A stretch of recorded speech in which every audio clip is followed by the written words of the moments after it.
Welcome, everyone, to today's episode of Carefulist, the podcast. I'm Katie Christophic, founder of The Carefulist. Today, we welcome Wynter Johnson to the show. He is president and co founder of Caily. Welcome to the show, Wynter. Thank you, Katie. I'm excited to be here. Thank you for having me. Let's learn a little bit more about who you are and where your caregiving story starts. Yeah, absolutely. So, as you mentioned, I'm the co-founder of Caily, and Caily is an app that is designed to help inform caregivers about the status of their loved ones. And we can dig into all the details later and all the great things it was designed to do. But ultimately, it came from my experience caregiving for my grandma. And I think at different times in life, I found myself to be a caregiver in different situations. But most recently, when my grandmother was aging, my mom was her primary caregiver, and they were in Kansas, and it was a really difficult situation. And Mhm. it was really hard for me to be a caregiver from a distance and also not the primary caregiver. And so trying to get information and get answers wasn't always the easiest thing. And knowing how to support my mom wasn't always easy. And knowing how to support my grandma wasn't always easy. And so there were a lot of times where honestly, I felt really kind of out of the loop, or I didn't know how to help, or I didn't know what was Mhm. needed or the status of things. And it was really, really difficult. And so we built Caily so that people have information at their fingertips. They can communicate with care staff. They can communicate with each other because I don't want any family to have to go through what we went through with my grandma.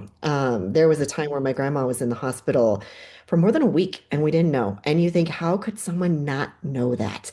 But you miss a call and you think maybe she's at lunch, maybe she's doing yoga, maybe she's taking a nap.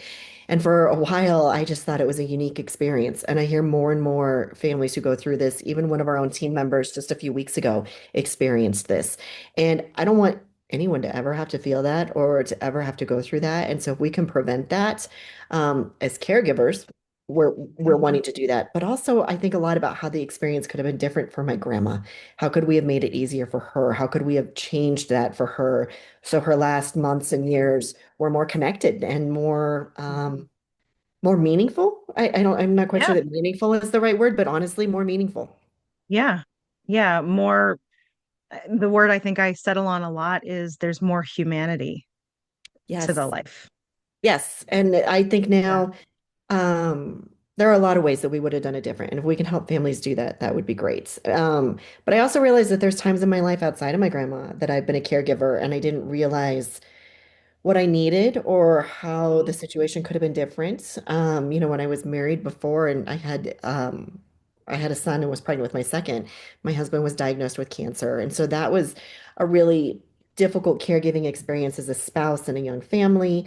And then just Mhm. you think about all the times that I know caregiving is to come. My parents are aging and you see other family members aging and um you want to be prepared. You want to know what your options are. You want to make sure that your family knows what the plan is. And so there's so Yeah. much that goes into caregiving. And the more that I learn, the more overwhelmed I feel sometimes. But then the more I Yes. learn that there are resources to help. And I keep thinking, why didn't I know about this? Or what was that? And so Caily has kind of put me in unexpectedly in the caregiving space. And it's been an interesting journey. Yeah. Well, and it's so funny. I have conversations a lot with people who realized that they were a caregiver later.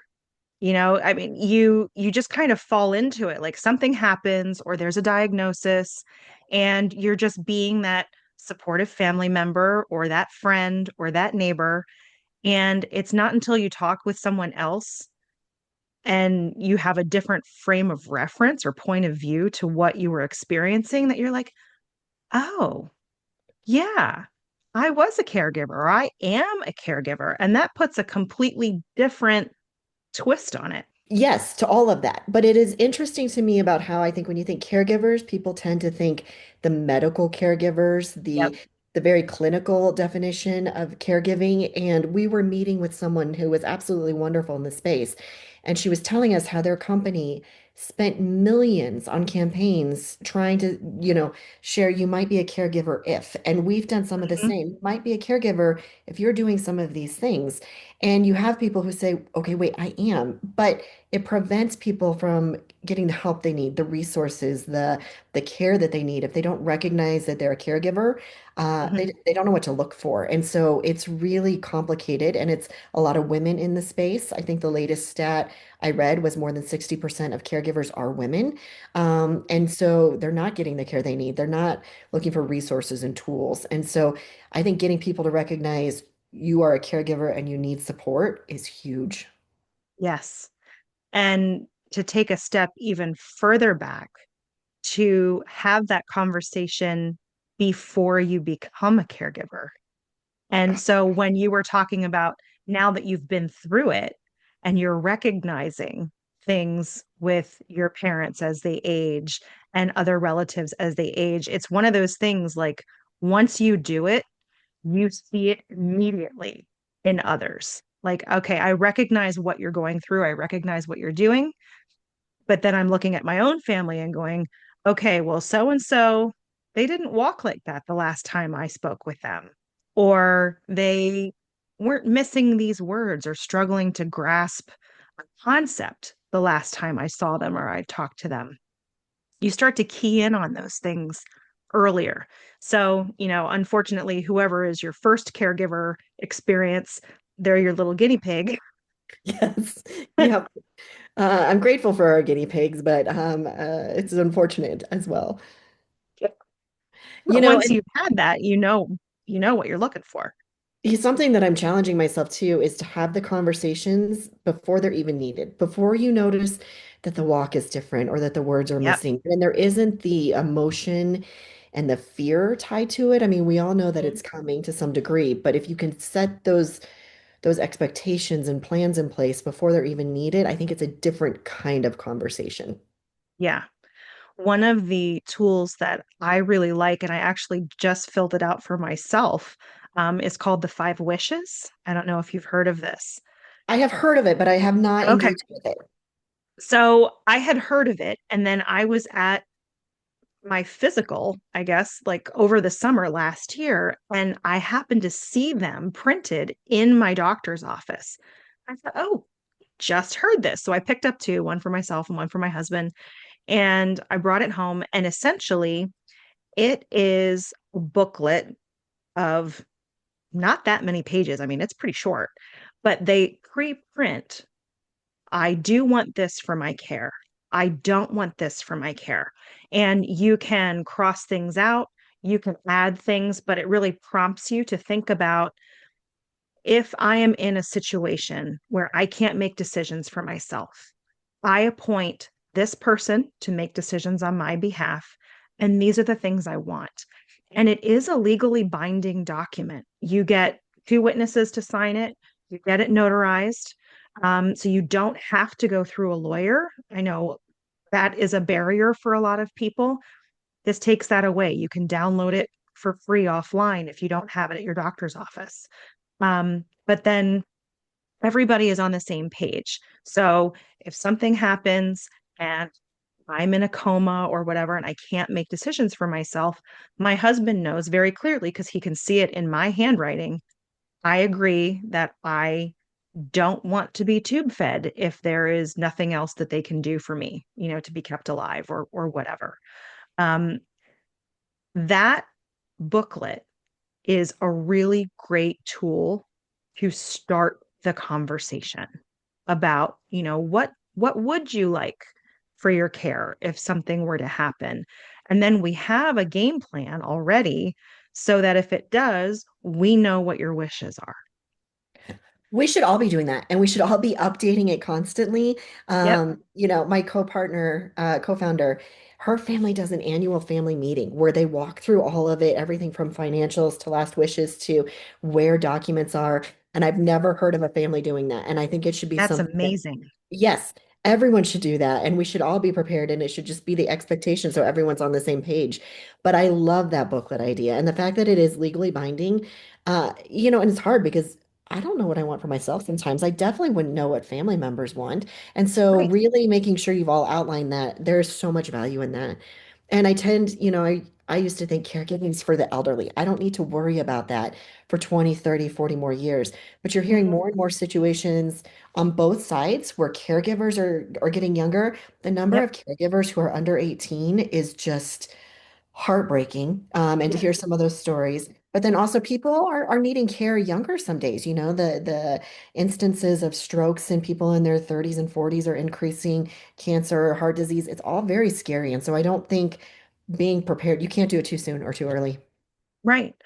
I absolutely. I mean, I was 32 when I realized for sure that my mom had dementia. My sister's 4 years younger than I am. She was 28.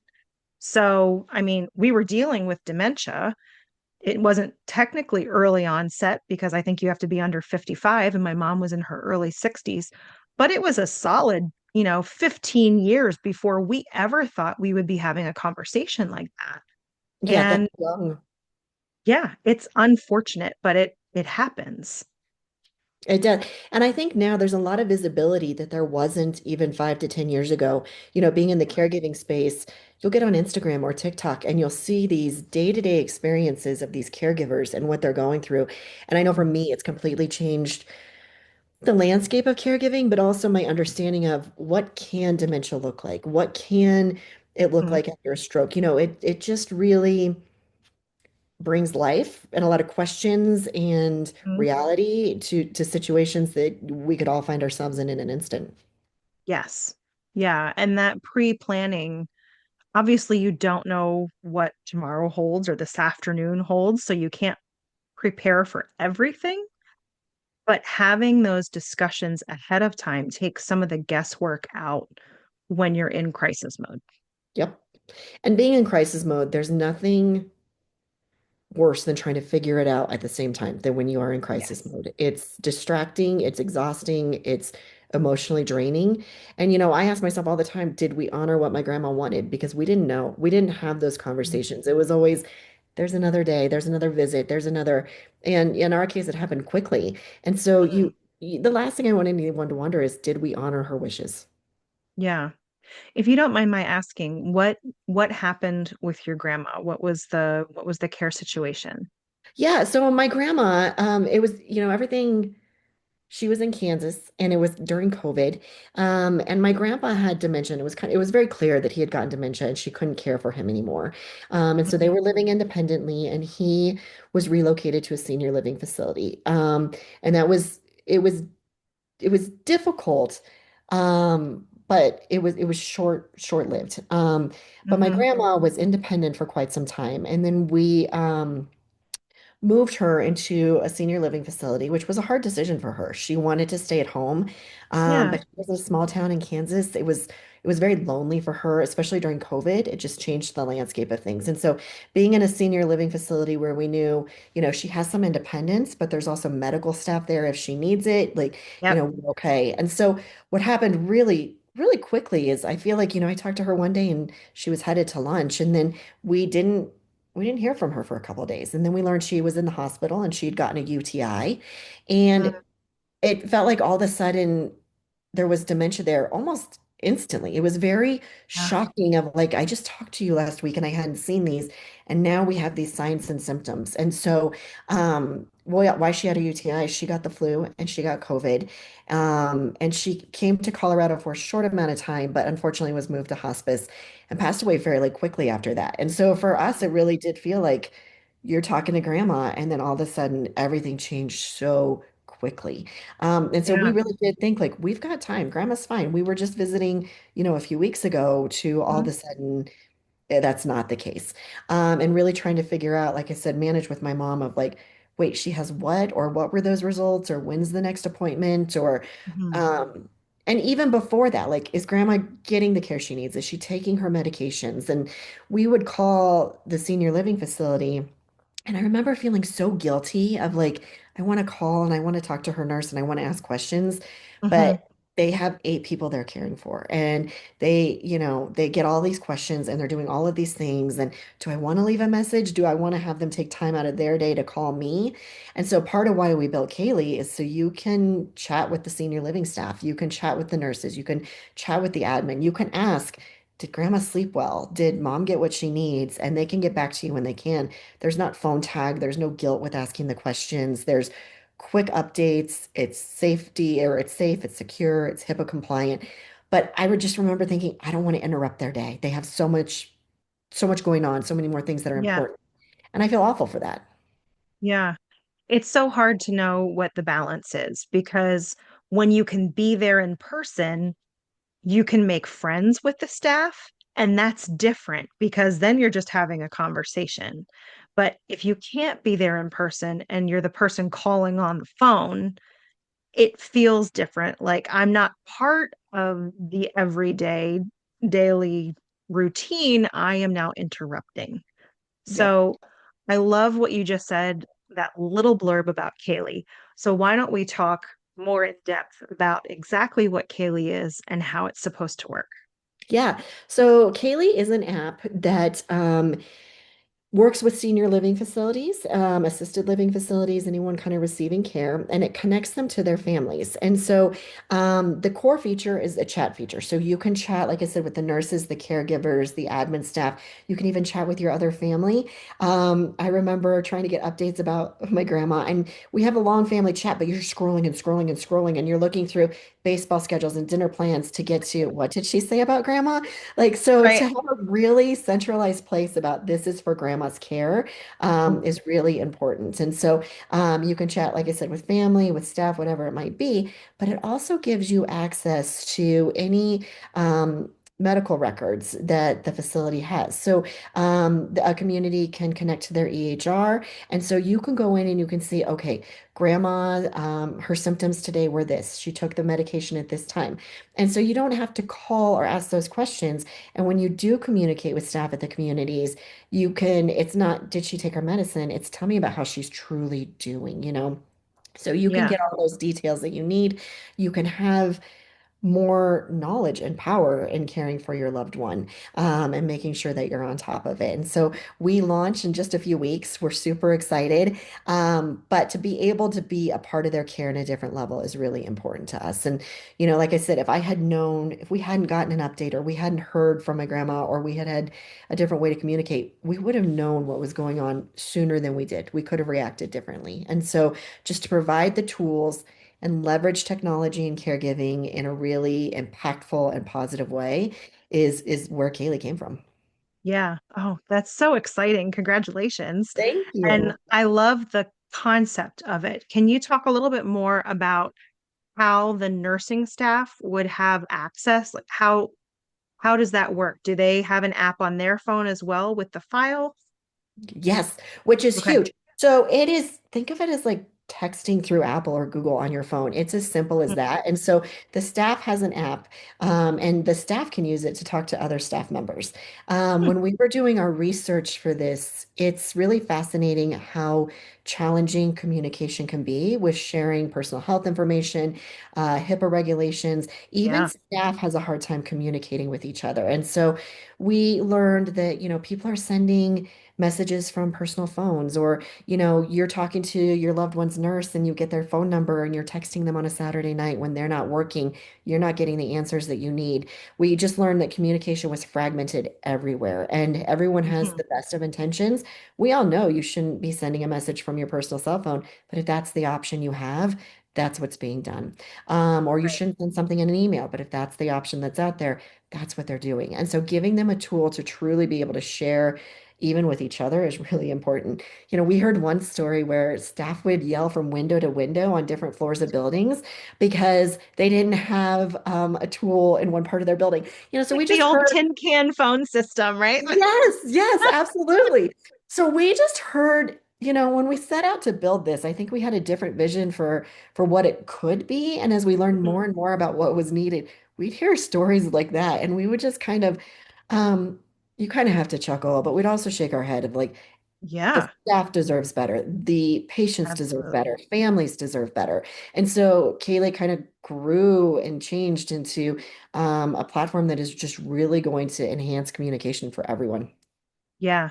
Oh, that's awesome. I was just thinking of, I don't know if you watched The Pit, but Not yet. It's on my list.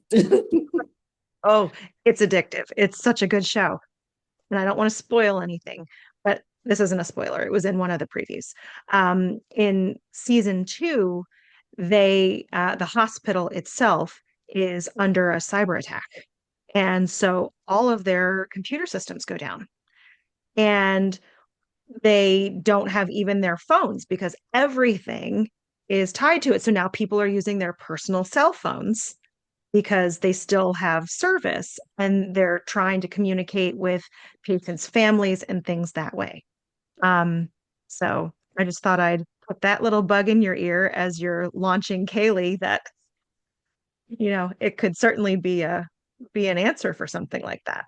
Well, and it is something where staff can download it on their phone and use it, or if there's if the community has very particular tablets or phones that they use, it works on there. Our goal is that it's so simple and it's so easy to access, and it really is as simple as texting. It's really exciting what we've been able to build. That's awesome. So when people, say a family member is looking to see what's happening, um, is there a way to search through the conversation, or is it, how do I want to say this? Is it compartmentalized? So if I want to see the medication schedule, I can click on that and see that piece.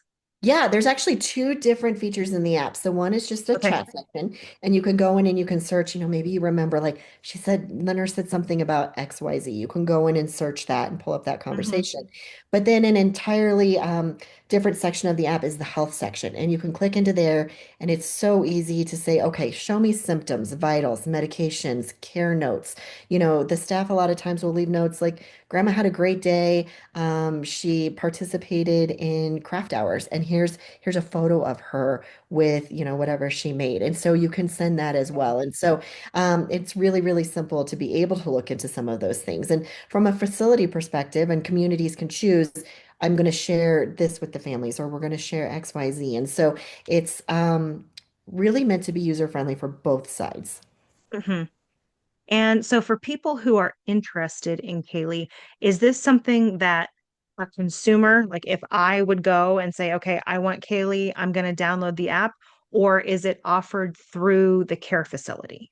It's offered through the care facility, Okay. and when a care facility signs up, they will send you an invite for it. There are conversations in the future about what that might look like for individuals, but one of the things that is really important to us, and that we found, is that it's a lot of information to enter. And so when we connect Yeah. with a community's EHR and the care facility is already entering the information, it's there for you. And so that's the easiest way to get that information outside of Mhm. depending on a family member to enter it.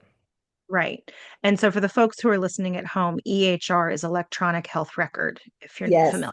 Yeah. Sorry. Thank you for that. No, that's okay. There's acronyms everywhere. Oh my. And yes. Yes. We had to create a spreadsheet on our team of like, here's all the different acronyms, and even different communities use different acronyms from others. And Yeah, so it's been a learning curve as we've developed this. yeah. It's amazing because when you are a caregiver and you recognize that you're a caregiver and you're dealing with the medical community, if you haven't had a healthcare background before, there is a massive learning curve. But at the same time, and I think this is what impresses me so much about people, is you can have zero training and zero background, and yet people figure it out. I am not saying that's how it should be. It should be much easier, but human beings' capacity to learn how to care for the people they love is incredible. I mean, you do what you have to do. You don't have a Yeah, choice. I mean, right. you do it. You use every resource that's available to you. And I think one of the things that's really interesting about the space right now, and I think people are embracing it more and more, are resources and technology that are available to them. Mhm. Caily being one of them. But I think that if we had had AI when my grandma was sick, and I could have asked questions even like legally, where do I look for this? Where do I go for this? Or from a medical perspective, what does this even mean? That would have been different too. And so I think Mhm. embracing technology, and there's some really cool companies doing some very cool things in this space to help caregivers. But I think knowing what's out there is a challenge, but once you do, being able to use it and not being scared of using it is huge. Yeah, agreed. There, we were talking about this in our little pre-show warm-up about how there's so much information out there now, but it's hard to know what's the good information and what's helpful. And it's just interesting to have traveled that whole path of there's nothing, I can't find anything, I don't know what's going on here, to, okay, well, there's some stuff, but it's not answering my question, to there's a ton of stuff, still not answering my question. Yes, still not answering my question. And there's a lot of dated stuff. I have found that as we Yeah. do research and we look for things, you'll think you're on the right path, and then you realize this is 10 years old. This isn't anywhere near current anymore. So finding those current resources that answer your questions can still be a challenge sometimes. I mean, you're Yeah. absolutely right there. Yeah. And to think about how much technology has changed in the last 10 years. I mean, 10 years ago, smartphones were still new-ish. Oh, AI wasn't a thing even 3 or 4 years ago. It wasn't used the way it is now. It's changed Right. everything. Yeah. Um, Yeah. and it's changed the way people are giving care. It's faster, it's moving at a different pace, it's opening new opportunities for people. I think training is changing, education is changing. It's all Mhm. changing. It's going to be really interesting to watch a lot of things in the upcoming years, but especially the caregiving space. Yeah. Agreed. There are a lot of innovators in the space, and it's coming from a place of we've provided care and did not have the support or the resources that we felt we needed. So a lot of people are using their talents and their experience to create something to help other people. And you have certainly done that with Caily. I love it. I think if someone understands something like caregiving and has the opportunity to change the landscape for the better, I embrace all of it. It's just tremendous. Yeah. So I think we didn't talk about this. How did you go from caregiving to I'm going to create an app? How how'd you do that? Almost by accident, we kind of joke. Yeah. I had a really unique opportunity. I spent a lot of my career in regulatory education Mm, with a company. And so the company, oh gosh, maybe 5 or 6 years ago, exited the space, and so did a lot of the team. And so we all kind of went our own way for a couple of years, did some things, and a couple of us came back together and said we should start something new.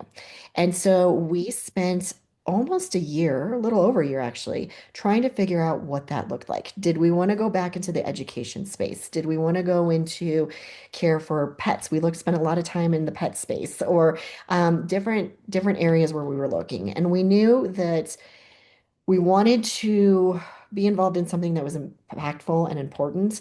We came from a space where we were helping people grow their careers. We are all pet lovers. There's kind of something behind all of it, and we just weren't having a lot of luck. And one day, my co-founder McKenna and I, we'd had a particularly rough meeting of like, well, that's not a good option. And somehow, and we don't even remember how, we started talking about my grandma. And I was mhm. telling the story of like how difficult it was and what the experience was like. And I said, I wish there had been an app that could have made this better for my family. And all of a sudden we thought, wait, is Well, that what there we it should? is. There it is. Um, and so we started doing some research, and there's different platforms, different apps, different companies that are all coming about, but nothing that quite fit the space the way we needed.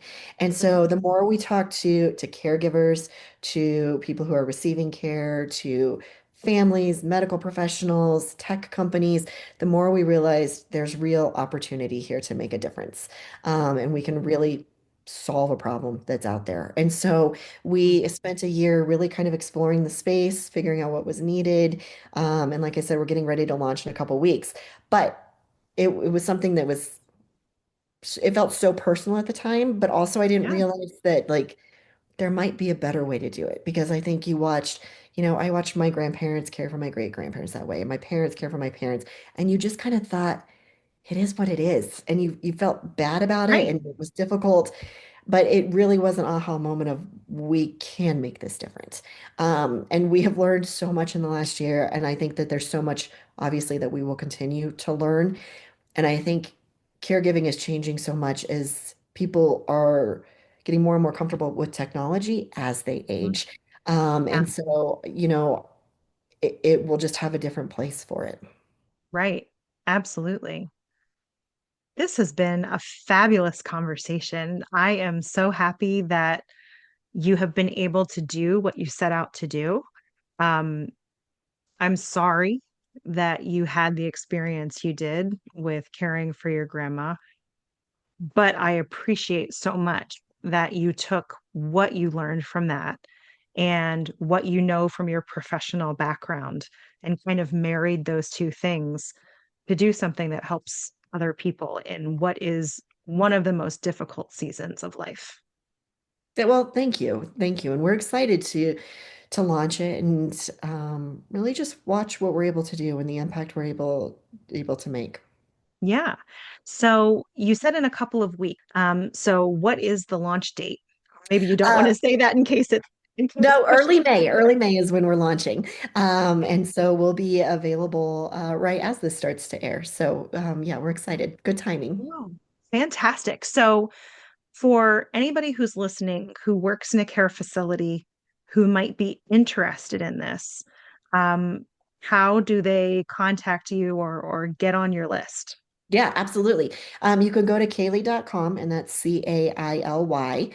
And then you can reach out to us there, or I'm on LinkedIn. You can reach out to me there. We're very active there.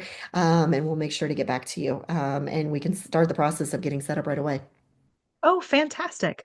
I will include all of those links in the show notes. So for anybody who's interested, you can just look there for the links to Caily.com or to Winter's LinkedIn page.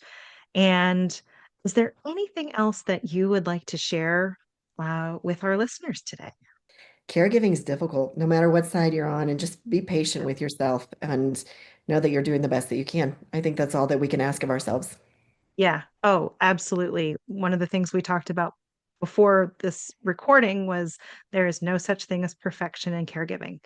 And I just like to remind people of that because, I mean, there's no such thing as perfection really in any part of your life, but especially caregiving. You just show up and do the best you can. That's all anybody can ask. Absolutely. All right. Well, thank you so much for joining us today. And thanks to you out there in the car, at home, or wherever you are. We will see you right here next time. Take care.